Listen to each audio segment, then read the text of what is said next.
Alors, l'objectif de cette vidéo, c'est d'expliquer la notion de dérivation. Déjà d'expliquer d'où vient la définition, de comprendre ce que ça veut dire qu'une fonction est dérivable en A, et également de savoir l'utiliser en exercice. Alors, on va procéder en deux temps. Déjà, je vais essayer de vous expliquer la notion de dérivation d'un point de vue intuitif, c'est-à-dire d'un point de vue graphique. Et une fois que vous aurez bien compris graphiquement ce qui se passe, eh bien, on en déduira la définition mathématique. Alors, allons-y. Ici, je vous ai tracé la courbe de la fonction x carré et je vous ai placé un point. Et déjà, première chose, on va zoomer sur ce point et regarder ce qui se passe. Alors, allons-y. Je vais commencer à zoomer. Donc, je zoome. Voilà, je zoome. Et regardez, qu'est-ce que vous observez? Plus je zoome, plus la courbe, qu'est-ce qui se passe sur la courbe? Regardez, je continue à zoomer. Et qu'est-ce que vous observez sur la courbe? Je crois que vous l'avez compris. Plus je zoome, plus la courbe ressemble à une droite au voisinage de ce point. Ça, c'est la première chose à comprendre.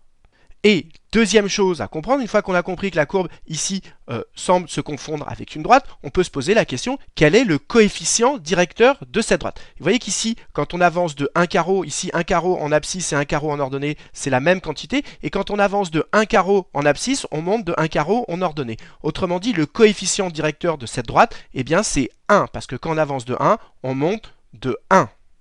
Eh bien, c'est exactement ça la notion de dérivée. Quand vous prenez un point d'une courbe, ici le point d'abscisse 0,5, que vous zoomez dessus et que la courbe se confond avec une droite et qu'on trouve son coefficient directeur qui vaut ici 1, eh bien, on dit que la dérivée de cette fonction en 0,5, c'est 1. C'est-à-dire que la dérivée est égale au coefficient directeur de cette droite. Alors, si on récapitule ce qu'on vient de faire, premièrement, on a pris un point de la courbe, et ici, on va dire que son abscisse qui est 0,5, si on généralise, c'est petit a. Qu'est-ce qu'on a fait? On a zoomé sur ce point, et il semble que la courbe semble se confondre avec une droite qu'on a ici, et cette droite, ensuite, on a cherché son coefficient directeur, et on a trouvé que son coefficient directeur, c'était 1. Eh bien, ça veut dire que, ici, la dérivée, qui se note f', la dérivée en 0,5, le point d'abscisse où on a zoomé, eh bien, c'est 1. Voilà la définition intuitive de la dérivée. C'est le coefficient directeur de cette droite qui apparaît ici quand j'ai zoomé au point d'abscisse 0,5. Alors, pour voir si vous avez compris, eh bien, comment vous feriez si je vous demandais la dérivée f' de 1? Donc, réfléchissez, comment vous feriez si je vous demandais de trouver f' de 1 graphiquement? Alors, si vous voulez la dériver en 1, eh bien, il faut refaire exactement pareil, mais cette fois-ci, il faut prendre le point de la courbe d'abscisse 1. Si vous voulez la dériver en 0,5, il faut prendre le point de la courbe d'abscisse 0,5 et zoomer dessus. Eh bien là, on va faire pareil, sauf que cette fois-ci, on va, comme on veut la dériver en 1, j'insiste, on va zoomer sur le point de la courbe d'abscisse 1. Alors, allons-y, je suis revenu en arrière et donc je vais créer un point de la courbe d'abscisse 1, donc ce point-là. Et maintenant, qu'est-ce que je vais faire? Eh bien, je vais refaire comme tout à l'heure, je vais zoomer dessus et on va voir ce qui se passe. Donc, je recommence, je zoome dessus. Vous voyez qu'à nouveau, la courbe semble se transformer en une droite. Et regardez, qu'est-ce qu'on observe cette fois-ci? Eh bien, quel est le coefficient directeur de cette droite? Vous voyez que ici, la quantité en x et la quantité en y, c'est la même. Quand j'avance de 1 horizontalement, je monte de 2. Donc ça veut dire que le coefficient directeur de cette droite, c'est 2. Et donc, comme tout à l'heure, comme on a zoomé au point d'abscisse 1, que la courbe s'est transformée en une droite et que le coefficient directeur de cette droite, c'est 2, eh bien ça veut dire que la dérivée de cette fonction en 1, c'est 2. Autrement dit que f' de 1 égale 2. Alors, maintenant qu'on a compris ça, il se trouve que dans certaines situations, quand vous zoomez sur un point d'une courbe, eh bien la courbe ne se transforme pas en une droite, c'est ce qu'on va voir maintenant, et dans ce cas-là, on dira que la fonction n'est donc pas dérivable. Donc on va travailler maintenant avec une autre fonction. Jusqu'à présent, j'ai travaillé avec x carré, maintenant je vais prendre une autre fonction. Alors, allons-y, moi je suis revenu en arrière, j'ai zoomé en arrière, ici j'ai toujours ma fonction x carré. Mais maintenant je vais changer de fonction, je vais travailler avec la fonction valeur absolue de x carré moins 1. Donc je rentre ma fonction f de x égale valeur absolue, ça se traduit abs de x carré, x au carré, moins 1. Et voilà la courbe qu'on obtient. Et maintenant, ce qui m'intéresse, c'est est-ce que la fonction est dérivable en 1? Et donc, je vais créer le point de la courbe d'abscisse 1. Donc, ce point-là. Et maintenant, on va faire comme tout à l'heure, on va zoomer sur ce point. Alors, allons-y. Je vais donc zoomer et on va voir ce qui se passe. Je zoome et regardez, qu'est-ce qu'on observe? eh bien, vous pouvez zoomer autant que vous le voulez. Eh bien, la courbe ne se transforme jamais en une droite. Éventuellement, on peut dire qu'on a deux demi-droites, mais on n'obtient jamais, je zoome encore un petit peu pour être bien convaincu, vous pouvez zoomer autant que vous voulez, la courbe au voisinage de ce point ne se transforme pas en une droite. Donc on n'a pas du tout la même situation qu'avec x carré, et donc on dira que comme la courbe ne se transforme pas en une droite, que cette fonction n'est pas dérivable, comme ici on est au point d'abscisse 1, n'est pas dérivable en 1. Eh bien, si on complète notre petit schéma ici, quand vous zoomez sur un point, on n'est pas toujours dans la première situation. Il se peut très bien que la courbe ne se confonde pas avec une droite, c'est ce qu'on vient de voir. Et dans ce cas-là, on dira que la fonction n'est pas dérivable en 1. Autrement dit, la fonction qu'on avait ici n'est pas dérivable en 1, parce que quand on zoome au point d'abscisse 1, eh bien la courbe ne se transforme pas en une droite. Alors maintenant, revenons à ce niveau-là. On suppose que la courbe, quand on zoome dessus, se confond avec une droite. Et on cherche son coefficient directeur.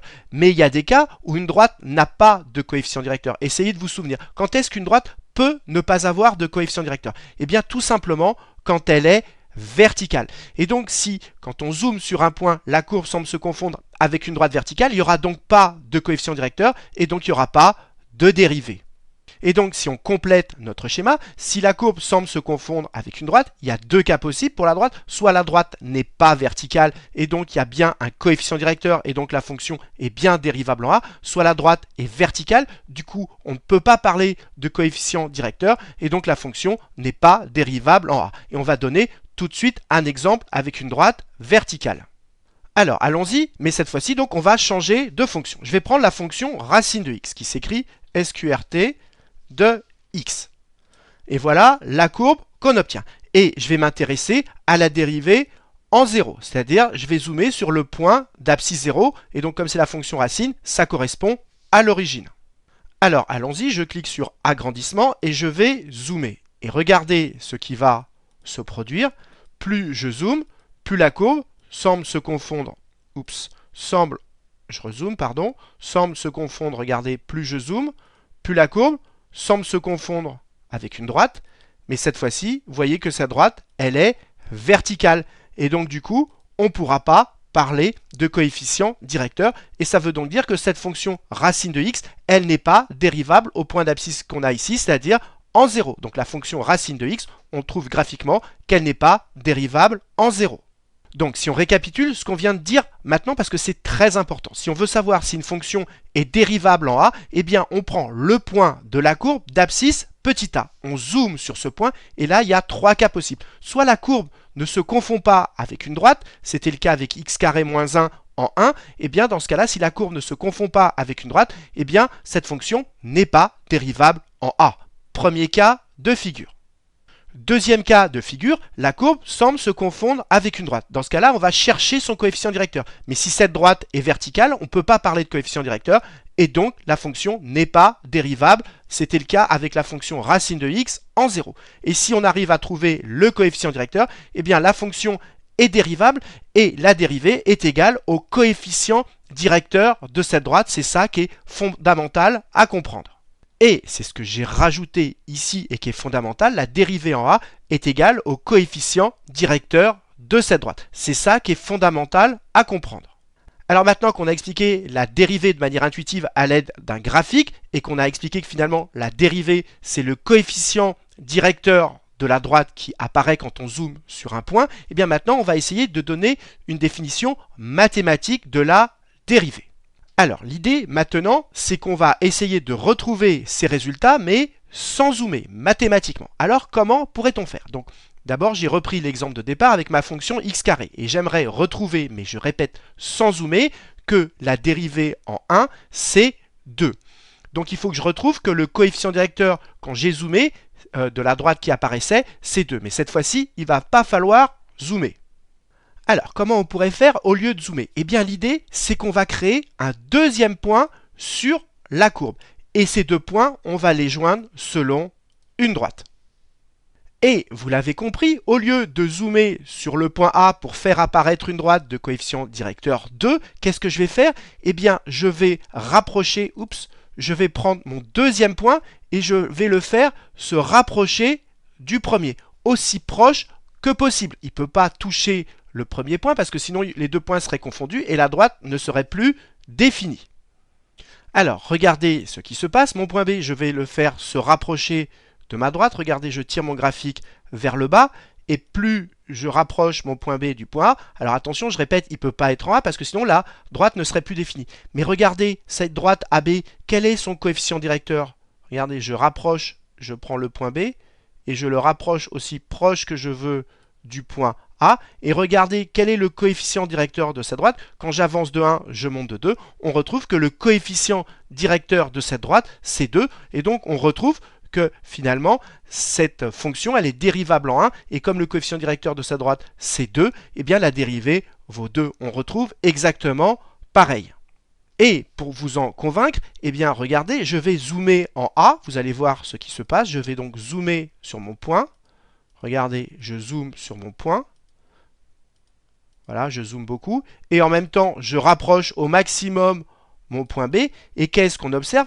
Plus je vais zoomer et plus je vais rapprocher mon point B du point A, eh bien plus la courbe va se rapprocher de ma droite AB. Exactement ce qu'on a dit tout à l'heure, sauf que cette fois-ci, on ne parle pas de zoomer, on parle d'une droite AB et d'un coefficient directeur.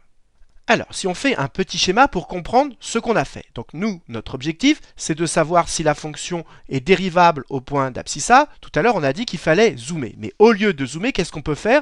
On crée un deuxième point, on trace la droite AB et on va chercher son coefficient directeur.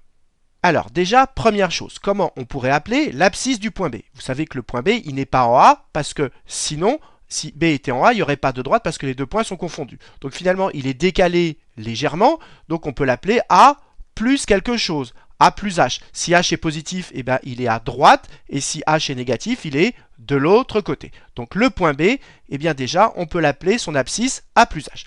Deuxième chose, cette courbe, c'est la courbe d'une fonction qu'on va appeler petit f, et vous savez que si on a un point sur une courbe, si en abscisse on a petit a, eh bien en ordonnée, on a f de a.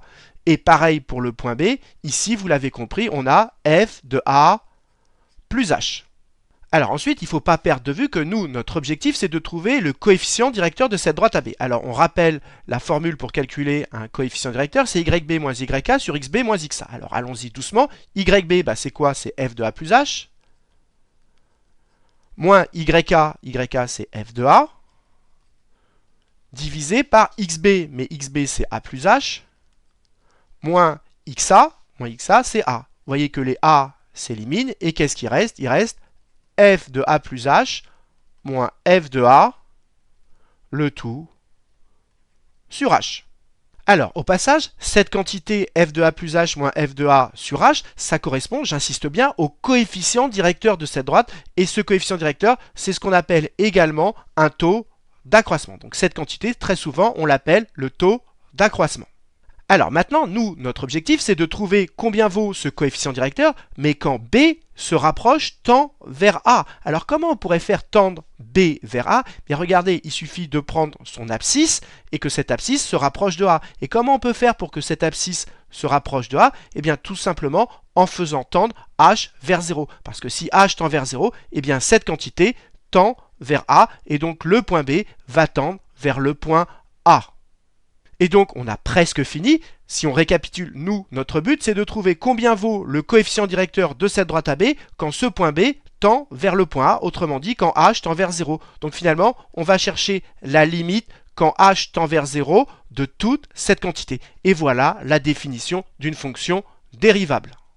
Donc voilà ici la définition qui est sans doute dans votre cours d'une fonction dérivable en A. Ça veut dire quoi qu'une fonction est dérivable en A? Eh bien déjà, il faut que le A, eh bien, ce soit un nombre qui appartienne au domaine de définition. Si la fonction est définie par exemple sur l'intervalle 3 plus l'infini, eh bien 3 n'appartient pas au domaine de définition, donc ça n'a aucun sens d'aller chercher est-ce que la fonction est dérivable en 3, parce que 3 n'est pas dans le domaine de définition. Il faut impérativement que A appartienne au domaine de définition pour se poser la question, est-ce qu'elle est ou pas dérivable en A? Alors ensuite, comment on fait concrètement pour savoir si une fonction est dérivable en A? Eh bien, on calcule ceci, cette quantité f de a plus h moins f de a sur h, c'est-à-dire qu'il faut bien comprendre que quand vous calculez ce taux d'accroissement, en fait, vous êtes en train de calculer le coefficient directeur de cette droite. Et qu'est-ce qu'on fait ensuite? On va faire tendre h vers 0. Et là, il y a 3 cas possibles. Vous allez donc chercher, quand vous faites tendre h vers 0, vous allez donc chercher la limite du taux d'accroissement. Et là, il y a 3 cas possibles. Alors, premier cas possible, on trouve que la limite, eh bien, elle est finie. Ça veut donc dire qu'il y a bien un coefficient directeur et donc que la fonction est dérivable en a. C'est ce qu'on écrit. Si la limite de tout ceci existe et est finie, eh bien, dans ce cas, la fonction est dérivable. Et donc, on écrira que la dérivée est égale à cette limite. Et cette limite, c'est donc la dérivée en a, et on dit également c'est le nombre dérivé de f en a. Voilà la première possibilité. Alors, deuxième possibilité, vous cherchez toujours la limite de ceci quand h tend vers 0, mais cette fois-ci, vous trouvez plus ou moins l'infini. Eh bien, ici, ça voudra dire que la fonction n'est pas dérivable, parce qu'entre guillemets, ça voudrait dire que le coefficient directeur, c'est plus ou moins l'infini. En fait, ça correspond au cas où la droite est verticale. C'est ce qu'on avait vu avec racine de x. Donc, si vous trouvez une limite infinie, ça veut dire que la fonction n'est pas dérivable. Et enfin, troisième possibilité, c'est qu'on peut ne pas trouver de limite du tout. C'est ce qui se produit avec la valeur absolue de x carré moins 1 en 1. Et donc, là encore, s'il n'y a pas de limite, eh bien, ça veut dire qu'il n'y a pas de coefficient directeur. Et donc, ça veut dire que cette fonction n'est pas dérivable en a. Alors maintenant qu'on a expliqué intuitivement la notion de dérivation puis mathématiquement, eh bien ce qu'on va essayer de faire, c'est à l'aide de cette définition, eh bien on va essayer de retrouver les résultats qu'on avait trouvés ici, c'est-à-dire que la dérivée de x carré en 0,5 c'est 1 et que la dérivée en 1 toujours de x carré c'est 2, mais cette fois-ci en utilisant la définition mathématique. Alors allons-y, déjà on va essayer de démontrer que quand on prend la fonction f de x égale x carré, eh bien la dérivée en 1, c'est 2. Donc déjà, on va essayer de redémontrer ce résultat mathématiquement. Et donc, on va tout simplement utiliser la définition. On va commencer par calculer f de a plus h moins f de a sur h, c'est-à-dire le taux d'accroissement. Et ensuite, on fera tendre h vers 0. Autrement dit, on va utiliser la définition. Donc, première étape, calculer déjà f de a plus h moins f de a sur h. Sachant que f correspond à la fonction x carré, et que comme on veut la dérivée en 1, ici c'est la dérivée en a, eh bien on va remplacer a par 1. Donc ici je commence au brouillon, a je le remplace par 1, donc ça fait f de 1 plus h, moins f de 1, je remplace a par 1, le tout sur h. Mais n'oubliez pas que f c'est la fonction carré, donc quand vous calculez f de 1 plus h, en fait vous remplacez 1 plus h dans la fonction carré, ça veut dire 1 plus h au carré. Donc on calcule finalement 1 plus h au carré, ça c'est mon f de 1 plus h, moins f de 1, mais f de 1 ça veut dire qu'on remplace x par 1, donc ça fait moins 1 au carré, le tout sur h. Et maintenant on va arranger. Eh bien ici, la première idée, c'est tout simplement de développer. Alors on y va, 1 plus h au carré, ça fait 1 au carré, plus 2h, plus h au carré, moins, il me reste mon 1 au carré, le tout sur h. Ici, les 1 au carré s'éliminent, il me reste donc 2h plus h au carré sur h. On peut tout simplifier par h, donc 2h sur h, ça fait 2, plus h carré sur h, ça nous fait h. Donc voilà, ici, ceci, j'ai calculé f de a plus h moins f de a sur h, et j'ai trouvé que tout ceci, ça vaut combien? Ça vaut 2 plus h. Et maintenant qu'on a calculé cette quantité, et qu'on a vu que c'était 2 plus h, eh bien, il faut faire tendre h vers 0. Et si vous faites tendre h vers 0, eh bien, tout ceci tend vers 2. C'est ce que j'ai écrit ici. La limite de 2 plus h quand h tend vers 0, c'est 2. Ça veut donc dire que la limite de f de a plus h moins f de a sur h, eh bien, elle existe et elle vaut 2. Et donc, ça veut dire que cette fonction, comme la limite est finie, eh bien, que cette fonction est dérivable. Et combien vaut la dérivée? Eh bien, la dérivée, c'est la valeur de cette limite. Donc ici, c'est la dérivée en quoi? On a remplacé a par 1, donc c'est la dérivée en 1, et elle est égale à la limite qu'on a trouvée, c'est-à-dire 2, et on retrouve exactement ce qu'on avait trouvé graphiquement, mais cette fois-ci mathématiquement. Alors, qu'est-ce que vous devez retenir de cette vidéo? Premièrement, l'approche de la dérivation d'un point de vue graphique. Si vous voulez savoir si une fonction est dérivable en A, eh bien vous prenez le point de la courbe d'abscissa, vous zoomez dessus et il y a 3 cas qui peuvent se présenter. Soit la courbe ne se confond pas avec une droite et ça veut dire que la fonction n'est pas dérivable, soit la courbe se confond avec une droite verticale, là encore c'est pas dérivable, soit la courbe se confond avec une droite non verticale, vous cherchez son coefficient directeur et ce coefficient directeur c'est la valeur de la dérivée en A. Voilà la première chose fondamentale à comprendre. Deuxième chose fondamentale à comprendre, c'est de comprendre tout ce qu'on vient de dire là graphiquement, mais cette fois-ci mathématiquement. Et donc dire qu'on zoome, ça veut dire quoi? Ça veut dire qu'en fait on crée un deuxième point et que ce deuxième point, comme ici on zoome et qu'ensuite on s'intéresse au coefficient directeur, eh bien ça veut dire qu'on va créer un deuxième point, qu'on va s'intéresser à cette droite AB et qu'on va faire tendre ce point B vers le point A, c'est-à-dire qu'on va faire tendre H vers 0. Et le coefficient directeur de cette droite, ce qu'il faut comprendre, c'est que c'est f de a plus h moins f de a sur h. Donc ce qu'il faut comprendre, c'est que quand vous êtes en train de calculer f de a plus h moins f de a sur h dans un exercice, eh bien en fait ici vous êtes en train de calculer le coefficient directeur de cette droite AB. Et quand vous faites tendre h vers 0, vous êtes en train de faire tendre le point B vers le point A. C'est exactement la même chose, mais mathématiquement au lieu de le faire graphiquement. Et là, il y a 3 cas qui peuvent se présenter. Quand vous allez calculer ce taux d'accroissement et que vous allez faire tendre h vers 0, soit la limite que vous allez trouver est finie, et dans ce cas, ça veut dire que la fonction est dérivable, et la dérivée est égale à la limite, soit la limite est infinie, la fonction n'est pas dérivable, soit la limite carrément n'existe pas, et là encore, la fonction n'est pas dérivable. Voilà ce qu'il faut retenir de cette vidéo. Donc voilà, j'espère que cette vidéo vous a permis de mieux comprendre la dérivation. C'est quelque chose de très important et j'insiste bien, il faut comprendre mathématiquement, mais il faut comprendre également graphiquement ce qui se passe. Et comme d'habitude, si vous avez apprécié cette vidéo, n'hésitez pas à la partager et à la liker.